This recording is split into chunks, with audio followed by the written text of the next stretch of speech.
Taga ano, Santa Rosa pa pala, mga kabukid, Laguna. Namakyaw ng isda, iba't ibang klaseng isda, liwalo.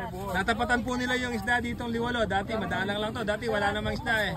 Kasi mura dito. Ah, mura po, yan po. May mga ano pala to, mga tilapia ano, ate. May dalaga mo. Ay, may po kayong dalag, kuya. Ang dami. Ay, kadami palang dalag oh. Magkano po yung dalag nyo? 150 yung malaki. Ito, ipapakita ko sa inyo yung tinda ni ate. Anong pangalan nga ni ate? Nakalimutan ko. Si ate Tess o tita Tess, mga kabukid. Marami siyang ano, bagong dating na tilapiyang ano. Wild ba yan, te? Fish pan. Fish pan. Tapos marami siyang ano, yung dalag oh. Ito, isang oblong. Dami, buhay na buhay oh. Oy, tatalunan. Ay sir, ayun, mura lang. Ay, tumalon yung dalag mo ate, nakabukas. Ayan, tumalon. Sara natin, magtatalunan to. Tumalon po sir, meron pa doon. Sa ilalim, sayang, malaki yun. Magkano po?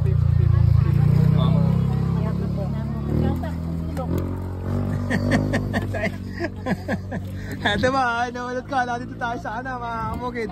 Sa may San Agustin, Candaba, Pampanga. Ayan, nasa ko pa sa vlog si sir. Maraming ano dito, maraming bilihan ng isda, maraming pagpipilian.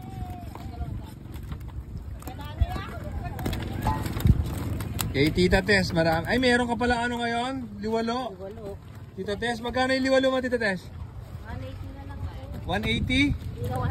Hindi na 200? O, ito mga kapatid, meron pala. Ano lang tao ngayon? Kahapon meron? 180 mga kabukid, may isdang liwalo pala. O, 200, pati rin neta. O, 200. Marami, no? Ganyo po pulita ito, banyaman na rin yun. Gurami, madalang din yung gurami, ilang piraso lang. Ang dami nyo pong tinda ngayon ha, no? Ilang araw, marami pa dyan dahil magpapatuyo na kami. Ay, ng fishman? Magkano dito? Oh. 180 po. Ayan, no? Mabilis talaga yung ano, pagka may ano. Ngayon lang nagkaroon ng ano nito, liwalo. Oh, dati po wala. Ito po 200 lang po yan. Ayun, sa aling price. Hindi ka nga na buhay. Hindi naman 2 kilo kanita. Liwalo. Bayaran mo yan. Oo, sige. Daming bumibili kay Tita Tess ha. Mayroon kasi siyang liwalo eh. Mabili talaga pagka meron kang isdang liwalo. 180 lang. 180 lang. Araw-araw po ba Tita Tess meron kayong liwalo? Opo. Ay, hindi lang. Malagad lang yan. Madalang lang? Baka sa Makalawa meron. Kasi ngayon ko lang may gurani na sa Makalawa. May gurami? Sa Makalawa? Kasi may water lily yun. Oh, yun. Ito, yung liwalo ni Tita, ano lang po, 180 na lang daw po, hindi na 200. Dati kasi 200 yun eh. Ako ito betong pa kilo. So pag meron ganito, ubus agad. Opo. Ano, sir? Good morning po, sir. Sali ko sa vlog ko, okay lang. Galing na. Malayo po kayo, sir? Galing na yung Bulacan. Bulacan? Ayaw lang yung rito. Para po sa isda. Sir, salamat sir ha. Dinayo lang nila sir, galing Bulacan mga kabukid. Ito dumadaan kasi pupunta tayo magalang. Ayun. Taga Bulacan na lang. Taga Bulacan po kayo. Tita, kung araw-araw pala meron kang ganyan, no? Maganda yan. Ubus agad. Yan, kamukha yan, no? Mura na lang pinagpilihan. Ayun. Oo. Ay, maliliit na. Pinagpilian na lang. Mura na lang po yan pag pinagpilian. Magkano po sa pinagpilian? Hindi, pati yun sir. 400 na po yan. Daming binili nila sir. Galing pa doon kayo sa isa to. Doon sa isang vlog natin. Kailangan kay parang edit. Ay, Laguna pa po kayo.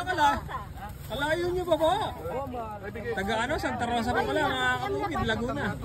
Namakyaw ng isda, iba't ibang klaseng isda, liwalo. Natapatan po nila yung isda ditong liwalo. Dati madalang lang to, dati wala namang isda eh. Kasi mura dito.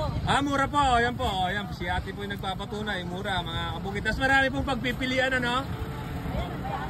Iba't ibang uri ng isda, ang ganda niya sa dulo. Ay, madami na rin customer to no. Neta mo po mura, 50.